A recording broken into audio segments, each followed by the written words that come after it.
এই যে নসিহতগুলো করছি, যারা আনম্যারিড, তোমার জন্য এগুলো শোনার চেয়ে বেশি দামি। এই ডিসিশনটা এত এত গুরুত্বপূর্ণ যে জীবনে যদি এটাতে ভুল করে ফেলেন কখনো, সারাটা জীবন আপনাকে এই বোঝাটা দিতে হবে যে আমরা এখন কি কি কাজ করলে কিভাবে স্টার্ট করব আর কিভাবে আমরা এটাকে সলভ করতে পারি। এই সলিউশনটা দুই রকম। এক নম্বর হচ্ছে যারা অলরেডি পরিবারে ঢুকে গেছেন তাদেরকে অন্য জায়গা থেকে শুরু করতে হবে। মানে যারা অলরেডি পরিবারে ঢুকে গেছেন আপনাদেরকে তওবা করে ফিরে এসে আবার শুরু করতে হবে। আর যারা পরিবারে এখনও ঢোকেন নাই, আপনারা এখনও সৌভাগ্যবান। এখন থেকে যদি আপনারা এই নসিহতগুলো মেনে চলতে পারেন, ইনশাল্লাহ আপনার পরিবারটা 8-10টা পরিবারের মতো হবে না। ইনশাল্লাহ রিজিকের ব্যবস্থাটাকে করে নেন, তারপরে ওদিকে যান। আপনার আপন ভাই হিসেবে আমি কথাগুলো বলছি, মনে করেন। এরপরে আপনি যখন বিয়ে করবেন, বললাম তো, মেয়ের জাস্ট দিনদারিতা দেখবেন। হ্যাঁ, এর উপর যদি সৌন্দর্য থাকে আলহামদুলিল্লাহ, বংশ ভালো হয় আলহামদুলিল্লাহ, মেয়ের অর্থ সম্পদ আছে আলহামদুলিল্লাহ।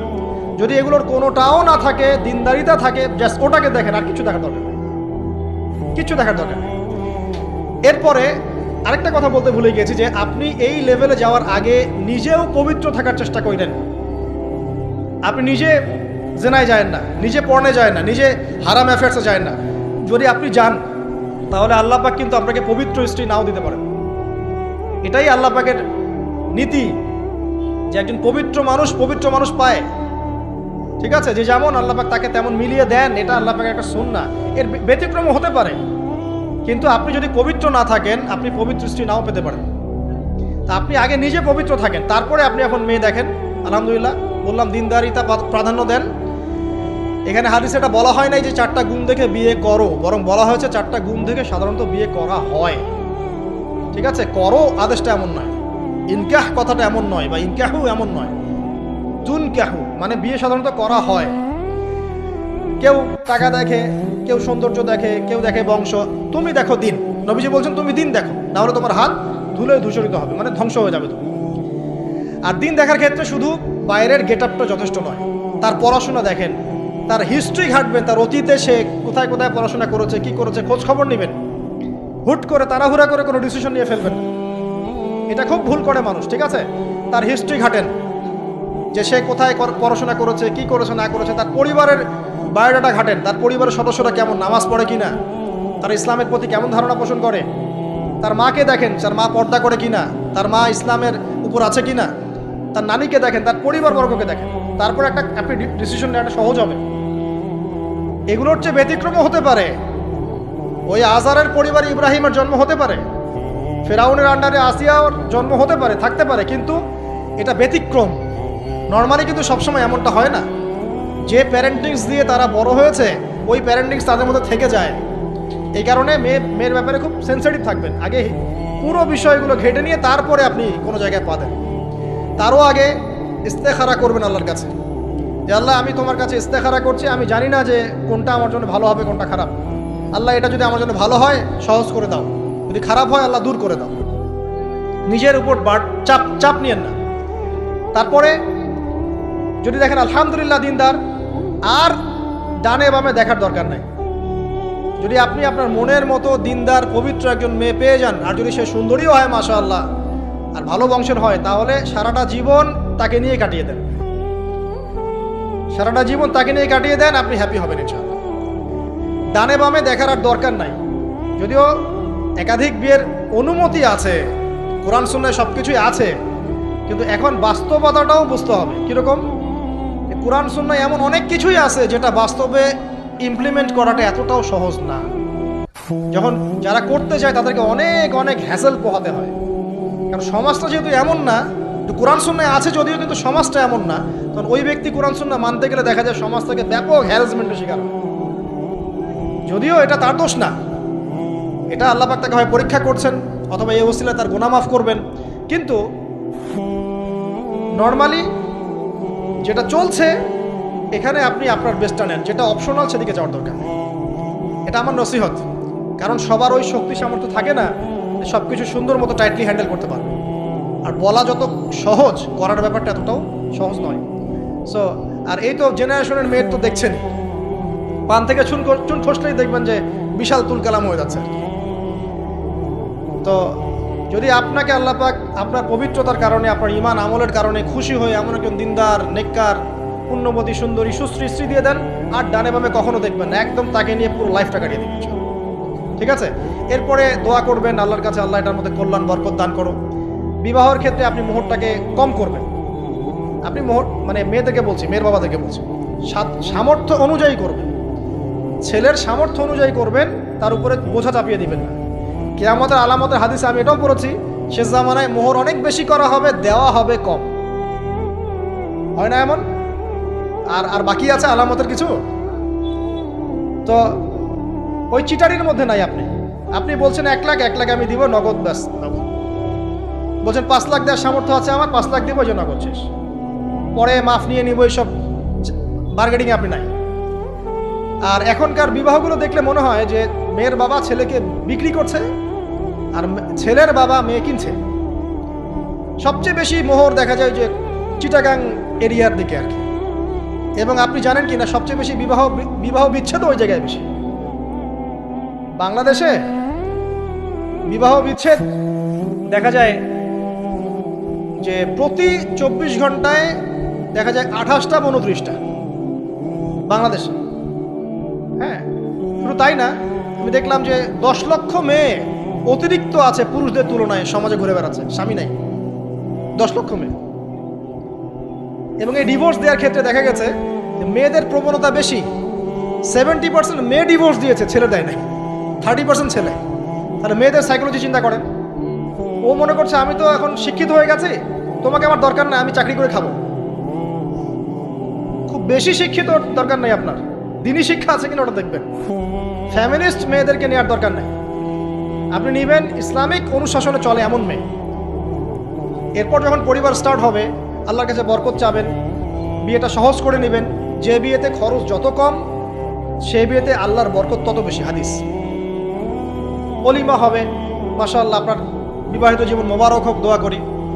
এরপরে দেখবেন উভয়ের মাঝখানে আল্লাহ পাক আপনাদের মাঝখানে ভালোবাসা ঢালবেন ইনশাআল্লাহ। সূরা রুমের মধ্যে আল্লাহ পাক বলেছেন, ওয়াজআলা বাইনাকুম মাওয়াদ্দাতাও ওয়া রাহমা। আমি আল্লাহ স্বামী স্ত্রীর মাঝখানে ভালোবাসার ভ্রাতৃত্ব ঢেলে দিয়েছি। এটা আল্লাহ পাকের একটা আয়াত, নিদর্শন। এই ঢেলে দেওয়া মানে কিন্তু আবার সেই ঢেলে দেওয়া নয়। কথা কি বুঝতে পারছেন? আচ্ছা, তারপরে আসেন, এবার আপনি পরিবার গঠন করেছেন। এখানে আমি কয়েকটা কথা বলি যে উভয়ের মাঝখানে খুব চূড়ান্ত লেভেলের ভালোবাসা এটাই যথেষ্ট নয় পরিবার সুখী হওয়ার জন্য। পরিবারের মধ্যে এখন থাকতে হবে সলাত। কি থাকতে হবে ভাই? সলাত। পরিবারে থাকতে হবে কোরআন, পরিবারে থাকবে সুন্নাহ, পরিবারে থাকবে ইসলামী অনুশাসন, পরিবারে থাকবে খাস পর্দা। আপনার বউকে মানুষ দেখেই নাই, এরকম পর্দা। আর কাপড় খোলা তো অনেক দূরের কথা। আমার এমন স্ত্রী আপনার স্ত্রীকে দেখেই নেই মানুষ, বাধ্য না হলে সে বাইরেই আসবে। বাধ্য হয়েছে, আসছে, মাহারাম আছে, মাহারাম সাথে আছে, এখন বাইরে আসছে। আপনার স্ত্রী ওই মানুষের বাসায় গিয়ে রাত কাটাবে না। এমনকি মানুষের বাসার টয়লেটে গিয়েও যেন সে কাপড় না চেঞ্জ করে। কারো বাসায় গিয়ে স্ত্রীকে রেখে দিয়ে আসবেন না, যে অপরিচিত কারো বাসায় স্ত্রীকে রেখে আপনি কোনো কাজে গেছেন, যাবেন না। এটা আপনার কাছে মনে করেন একটা কোহিনূর হীরা আছে, মনে করেন যেটার মূল্য ধরেন যে লক্ষ কোটি ডলার। এটা আপনি কি যত্রতত্র ইউজ করবেন, নাকি আপনি খুব যত্ন করে আপনার ভিতরে রাখলে রাখবেন? কোনটা?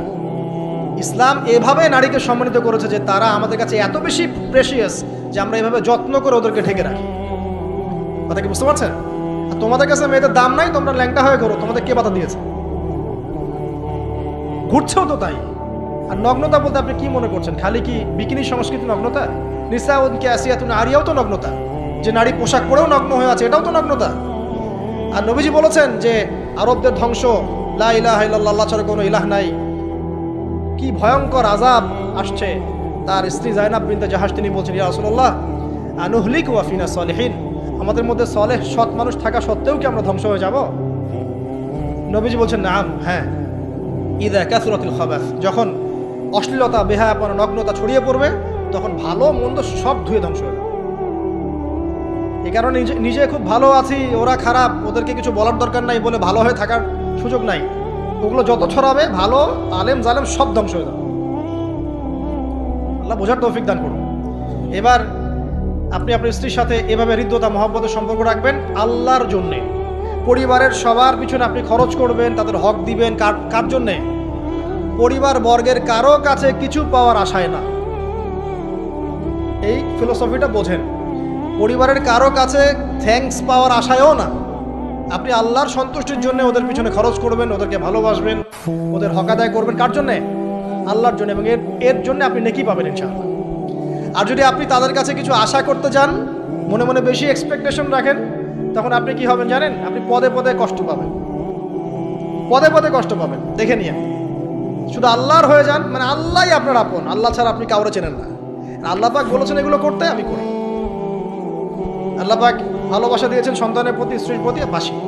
কিন্তু এটা এত অধিক মাত্রায় নয় যে তার কারণে আল্লাহকে ছেড়ে দিব। স্ত্রী সন্তান যদি আল্লাহর পথে চলার ক্ষেত্রে বাধা দেয়, আল্লাহকে ছাড়তে পারবো না, প্রয়োজন ওদেরকে ছাড়তে পারবো, এরকম থাকবে বিষয়টা। ঠিক আছে? আরেকটা কথা বলি, শুধু ভালোবাসাই আদর্শ দাম্পত্যের জন্য যথেষ্ট নয়। এখানে প্রয়োজন হচ্ছে একে অপরের প্রতি সম্মানবোধ থাকতে হবে, একে অপরের প্রতি বিশ্বাস থাকতে হবে। বিশ্বাস না থাকলে ওই পরিবারে শান্তি থাকে না।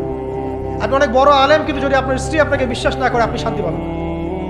আপনি জানছেন আপনি ইনোসেন্ট, আপনি অনেস্ট, কিন্তু আপনার পরিবারের সদস্য, আপনার স্ত্রী আপনাকে বিশ্বাস করছে না, তখন আপনি পরিবারে সুখ পাবেন না। বিশ্বাস খুব ইম্পর্টেন্ট। আমি তো বলি যে ভালোবাসার চেয়ে বিশ্বাস বেশি ইম্পর্টেন্ট। কারণ আগে ইমান না আগে আমল? কোনটা আগে? ইমান মানে কি? বিশ্বাস না? আগে বিশ্বাস, তারপরে না আমল? ভালোবাসা একটা আমল, আর বিশ্বাসটা কি? ইমান। আমার প্রতি যদি আপনার ইমান না থাকে, তাহলে আপনি আমাকে ভালোবাসবেন কিভাবে? বিশ্বাস থাকতে হবে, স্বামীর প্রতি স্ত্রী, স্ত্রী প্রতি স্বামী। এবং এখানে পুরুষদেরকে সহনশীল হতে হবে, কারণ আপনার স্ত্রী সারা জীবনে আপনাকে প্রচুর পেইন দিতে পারে, এবং এটা মেয়েদের ফিতরত। এখানে সবরের জাজল্যমান দৃষ্টান্ত স্থাপন করতে হবে, নসিহত করতে থাকতে হবে ততদিন পর্যন্ত যখন আপনি দেখছেন যে হ্যাঁ এগুলোতে কাজ হচ্ছে। যদি করতে করতে করতে করতে কাজ না হয়, দেখা যায় এই ফিতনায় জর্জরিত থেকে আপনার দিনের পথে চলাটা ব্যাহত হচ্ছে, তখন আপনার উচিত হবে আসহাবুল কাহাফের মতো চিন্তা করা। ইশারা দিলাম, যথেষ্ট। পরিবারে পর্দা থাকবে, সন্তান হবে, এখন আলহামদুলিল্লাহ সন্তানদেরকে প্রতিপালন করবেন ওই যে মা হাজেরা তার মতো, ওই যে আপনার কি বলবো, রাসূলুল্লাহ সাল্লাল্লাহু আলাইহি ওয়াসাল্লামের সাহাবায়ে কেরাম তাদের মতো করে। এমনকি আমাদের নবীজিকে তার চাচা, তার দাদারা যেভাবে লালন পালন করেছেন ভালোবাসা দিয়ে, হৃদ্যতা দিয়ে, এভাবে সন্তানকে ভালোবাসবেন, সন্তানের কথাগুলো শুনবেন, বাচ্চাদেরকে মূল্যায়ন করবেন। বাচ্চারা কি খাবার খাচ্ছে খুব ভালো করে খেয়াল রাখবেন। বাচ্চা নেওয়ার সময় বা বাচ্চা নেওয়ার চেষ্টা করার সময় দোয়া পড়বেন এবং সবসময় সেজদায় নামাজে দোয়া করবেন পরিবারের জন্য, বাচ্চাদের জন্য। আল্লাহ আমার পরিবারের উপর শান্তি দাও, বাচ্চাদেরকে ভালো মানুষ বানাও। রব্বানা হাব লানা মিন আজওয়াজিনা ওয়া যুররিয়াতিনা কুররাতা আয়ুন ওয়াজআলনা লিল মুত্তাকিনা ইমামা। এই দোয়া বেশি বেশি করবেন। রব্বি হাব লি মিনাস সালিহিন বেশি বেশি করবেন। আপনার একটা নেক সন্তান আগামীতে এই উম্মতের দায়িত্ব নিতে পারবে ইনশাআল্লাহ। হাজার হাজার গবাদি পশুর দরকার আছে? একটা ইব্রাহিম, একটা ওমর, একটা খালিদ বিন ওয়ালিদ আপনি জন্ম দিয়ে দেখান, ওই একজনই যথেষ্ট ইনশাআল্লাহ। পারবেন না ইনশাআল্লাহ? সন্তানের কথা শুনতে হবে। প্যারেন্টিংস একটা বই আছে, বাজারে পাওয়া যায়, কিনে নেন। ওখানে প্যারেন্টিংসের অনেক টিপস আছে। সন্তান কি খাচ্ছে, কার সাথে মিশছে, কোন বন্ধুর সাথে খেলছে, আপনার কোন স্কুল কোন কলেজে পড়ছে, এগুলো খেয়াল রাখতে হবে। কোন ডিভাইস ইউজ করছে, বাসায় সন্তান কি পরিবেশ দেখে বড় হচ্ছে, পিতামাতার মধ্যে ভালোবাসা দেখে বড় হচ্ছে নাকি ঝগড়া দেখে দেখে বড় হচ্ছে, এটা খুব ইফেক্ট করে। সবচেয়ে বড় কথা, সন্তানকে পিছন থেকে আপনাকে বুস্ট আপ করতে হবে। আপনার সন্তানকে আল্লাহ পাক নির্দিষ্ট একটা প্রতিভা দিয়ে পাঠাবেন। হয় সে ভালো লিখতে পারবে, না হলে ভালো বলবে, না হলে ভালো খেলবে, না হলে কিছু একটা ভালো চিন্তা করবে, ভালো আর্ট করবে। ওর প্রতিভাকে ওর উপরে চাপিয়ে দিবেন না। ওর যে প্রতিভা আছে ওই প্রতিভা অনুযায়ী তাকে বেড়ে উঠতে দেন। হাতের আঙ্গুলগুলোকে জোর করে করে টেনে সোজা করার দরকার নাই, আঙ্গুল ভেঙে যেতে পারে। আঙ্গুলকে বাড়তে দেন। ওকে আল্লাহ পাক একটা রং দিয়েছে, একটা প্রতিভা দিয়েছে, ওকে বিকশিত হতে দেন। ওর গন্ধটা আমরা যেন পাই, ওর গন্ধ পরিস্ফুটিত হতে দেন। ওকে চাপ দিবেন না। এখনকার পরিবারে প্রচুর চাপ, দেখবেন যে সন্তানের পিতামাতারা চাপ দিতে দিতে সন্তান আত্মহত্যা করে ফেলছে, করছে না? রেজাল্ট খারাপ হলো, কি চাপ, কি করলি সারা জীবনে, এসএসসিতে এ প্লাস পাইতে পারলি না, বেচারা গলা লটকাইতে মরে গেল। কি হয়েছে? এসএসসিতে রেজাল্ট খারাপ হয়েছে তো কি হয়েছে? জীবন এটাই সব কিছু? একটা না হয় দুর্ঘটনা ঘটে গেছে জীবনে, তাকে জীবনটা নষ্ট হয়ে গেছে নাকি? পিতামাতার চাপের কারণে চাকরি পাইস না, সারা জীবন ধরে খাওয়াইলাম পড়াইলাম, চাকরি করতে পারিস না, আমাদেরকে দেখতে পারিস না, চাপ দিতে দিতে বেচারা এখন মাদকের দিকে। পরিবারের চাপ নিতে পারে না, ওই যে মাদকের কাছে গিয়ে শান্তি খুঁজতেছে। তারপরে যে ওই যে পতিতালয়ে গিয়ে শান্তি খুঁজতেছে, গার্লফ্রেন্ডের কাছে শান্তি খুঁজতেছে। তো পরিবার থেকে চাপের এই সংস্কৃতি বন্ধ করতে হবে। পরিবারের সন্তানদেরও পিতা মাতাকে চাপ দেওয়া উচিত নয়, পিতা মাতার উচিত নয় সন্তানকে চাপ দেওয়া, বরং তার প্রতিভাটাকে ফাইন্ড আউট করে আপনি বিচক্ষণ বাবা হিসেবে আপনি দেখবেন যে তার প্রতিভা কোন দিকে আছে, সেদিকে আপনি তাকে নিয়ে যাবেন। আর যদি আপনি আল্লাহওয়ালা হন, দেখবেন ইনশাআল্লাহ তার প্রতিভা ইসলামের দিকেই থাকবে ইনশাআল্লাহ। ইমাম বুখারীর মায়ের কথা শোনেন নাই? তার মা সারাদিন কান্নাকাটি করে দোয়া করতো, আল্লাহ আমার ছেলেটাকে দিনের জন্য কবুল করো, আমার ছেলেটাকে দিনের জন্য কবুল করো। তার চোখের সমস্যা ছিল, তিনি চোখে ভালো করে দেখতে পারতেন না, মায়ের দোয়ার বদৌলতে আল্লাহ পাক তার চোখের সমস্যা দূর করে দিয়েছেন। এখন ইমাম বুখারী রাহিমাহুল্লাহর কিতাব সবাই পড়ছে না? একজন মায়ের তাড়না দেখেন, মা সন্তানের জন্য দোয়া করবে, আল্লাহ আমার সন্তানটাকে দিনের জন্য কবুল করো। বাবা দোয়া করবে, আল্লাহ আমার বাচ্চাটাকে দিনের জন্য কবুল করো। এই যে বাবা নূহের তাড়না দেখেন, ইব্রাহিম আলাইহিস সালামের তাড়না দেখেন, রব্বি হাবলি মিনাস সালিহিন, আল্লাহ আমাকে সুসন্তান দান করো। চাপ দিয়েন না, সন্তানের প্রতিভা অনুযায়ী আপনি তাকে বিকশিত হতে দেন, ইনশাআল্লাহ দেখবেন একদিন সে আপনার মুখ উজ্জ্বল করবে ইনশাআল্লাহ। আর চাপ দিলে কি হবে জানেন? অকালেই ঝরে পড়বে, অকালে ঝরে পড়বে, ওর মাইন্ডটা বিক্ষিপ্ত হয়ে যাবে, তখন পরিবার থেকে তার একটা দূরত্ব সৃষ্টি হবে। আর ওই সুযোগ শয়তান নিবে, খারাপ বন্ধুর পাল্লায় পড়বে, আয় গাজা একটা টান দে, আয় একটু ইয়াবা খা, একটু এটা কর সেটা কর, আস্তে আস্তে দেখবেন হারায় গেছে অন্ধকার জগৎ। অন্ধকার জগৎ একবার হারায় গেলে আর ফিরে পাবেন না। এটা কি প্র্যাকটিক্যাল কথা না ভাই? মেয়েকে চাপ দিবেন, দেখবেন যে বেঁকে বসছে। যদি ছোটবেলা থেকে মেয়েকে আপনি সুন্দর হিজাব পোশাক তরবিয়ত দিতে পারেন, এই মেয়ে বড় হয়ে ইনশাআল্লাহ বেলাইনে যাবে না। কিন্তু ছোটবেলা থেকে ওকে যদি আপনি নায়িকাদের মতো মানুষ করেন, আর বড় হয়ে পস্তাবেন আমার মেয়ে কেন ছেলের হাত ধরে পালা গেল, এটা তো আপনার জন্য হয়েছে। ছোটবেলা থেকে এই সন্তান অনুশাসনটাকে ঠিক করতে হবে। ওই যে বললাম, পিতা মাতা যদি দিনদার মুত্তাকি পরিষ্কার হয়, তাদেরকে দেখেই সন্তান শিখবে। আমরা যখন সেজদা করি, আমাদের ছেলে মেয়েরা পিঠে উঠে আসে না? ওরাও দেখবেন সেজদা করার ট্রাই করে না? মসজিদে নিয়ে আসেন বাচ্চাকে, দেখবেন ও দেখে দেখে দেখছে যে কি করছে এরা, কি করছে। ও তখন নিজেও একটু হাত বাঁধার চেষ্টা করে, এমন করে দাঁড়া থাকে, খেয়াল করে নাই? হাত তুলে। বাচ্চারা দেখে শিখবে, পরিবারে দেখে বাচ্চারা শিখবে যে পিতা মাতা কেমন, কিভাবে কথা বলে, পিতা কেমন করে মায়ের সাথে কথা বলছে, মা কেমন করে পিতার সাথে কথা বলছে, সে ওইভাবেই কথা বলবে। যে পরিবারে ওমরের মতো পিতা আছে, ওই পরিবার কি খারাপ হতে পারবে? যে পরিবারে হাজরা আলাইহিস সালামের মতো মা আছে, ওই পরিবার খারাপ হতে পারে? তো প্যারেন্টিংটা ঠিক করতে হবে। নৈতিক আদর্শের সাথে তাদেরকে ভালো খাবার দিবেন, খাবারের ব্যাপারে সচেতন থাকবেন, কার্বোহাইড্রেট পাচ্ছে কিনা, প্রোটিন ঠিকমতো পাচ্ছে কিনা, ভিটামিন পাচ্ছে কিনা, হ্যাঁ ও পরিষ্কার পরিচ্ছন্ন থাকছে কিনা, পরিবারটা থাকবে নিট অ্যান্ড ক্লিন, চকচকা। এখানে যেন মানে আর বলে না যে পবিত্রতা ইমানের অর্ধেক, হাদিস আছে না? মানে পরিবারগুলো হবে নিট অ্যান্ড ক্লিন, ঝকঝকা, রুচিশীল। এখানে যেন নোংরা বিষয় না থাকে, নোংরা আবর্জনা, বাথরুম ঠিক নাই, এটা ঠিক নাই, এমন না, ঝকঝকা পরিবার। আপনার সামর্থ্য অনুযায়ী আপনি করবেন, কারণ পরিচ্ছন্ন না থাকলে বাচ্চা কাচ্চা অসুস্থ হবে বেশি। অসুস্থ হলে পরে আপনার পেরেশানি, ওরা খাবে না ঠিক মতো, রুচি ঠিক মতো থাকবে না, বাতটা ঠিক বাড়বে না ঠিক মতো। তো পরিচ্ছন্নতার সাথে সঠিক খাবার, সঠিক প্যারেন্টিং, ইসলামিক তরবিয়ত এবং তার উপর চাপ প্রয়োগ না করে তাকে তার প্রতিভাটা বিকশিত হতে দেওয়া। চাপ প্রয়োগ না করার মানে এই নয় যে আপনি শাসনই করবেন না। পরিবারের উপর শাসন লাঠি থাকবে, কিন্তু ওটার যত্রতত্র প্রয়োগ করবেন না। যদি আপনি একদিন খুব বেশি পিটায় দেন, তারপর থেকে আপনার সন্তান আপনাকে ভয় পাবে না। কিন্তু আল্লাহ পাক কোরআনের জন্য বারবার একটা সাইকোলজি অ্যাপ্লাই করেছেন যে জাহান্নামে শাস্তি কিন্তু দিব, শাস্তি কিন্তু দিব, শাস্তি কিন্তু দিব। এই যে ভয়, আমরা কিন্তু ভয়েই জাহান্নাম থেকে দূরে আছি। তো এটা একটা সাইকোলজি।